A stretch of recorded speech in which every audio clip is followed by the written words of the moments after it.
Излозите на бутиците излепени со бројни реклами за попусти, примамливи понуди и намалувања дури до 70%. Но дали намалувањето е само на излог или овие цени се навистина реални? Дали е ова едно олеснување за оние кои регуларната цена на облеката не можат да си ја дозволат или е само измама за да ги навлечат потрошувачите? Пред моловите е раздвижено, но не се чувствува некоја голема еуфорија. Луѓето разгледуваат по излози, пресметуваат дали се исплаќа да купат парчиња облека по новите цени или се сведува на промоција.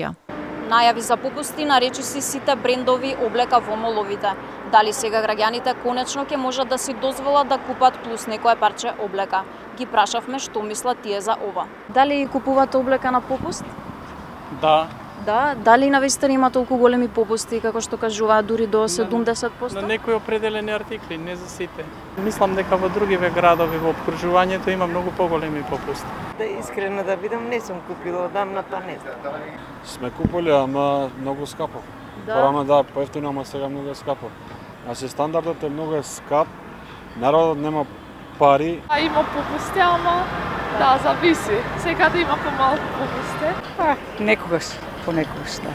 Сега имаше најави дека има многу големи попусти дури до 70%. А не е тоа точно. Не.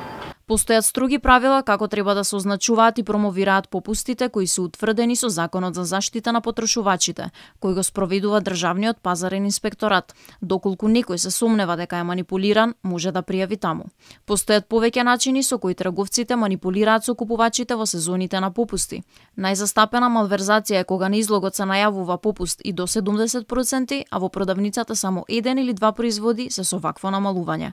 Друг пример е кога на попуст е само мала количина од робата, а кога станува збор за гардероба, тоа се често само едно до две бројчиња кои најмалку се трошат. Трет начин на кој трговците ги залажуваат купувачите се така наречени постојани акции. Тоа се ситуации кога на излозите на продавниците во текот на целата година стои надписот постојано намалување од 50%.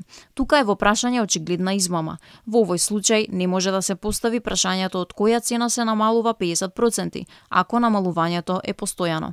И една од најзастапените измами е таа со зголемувањето на цената непосредно пред нејзиното намалување.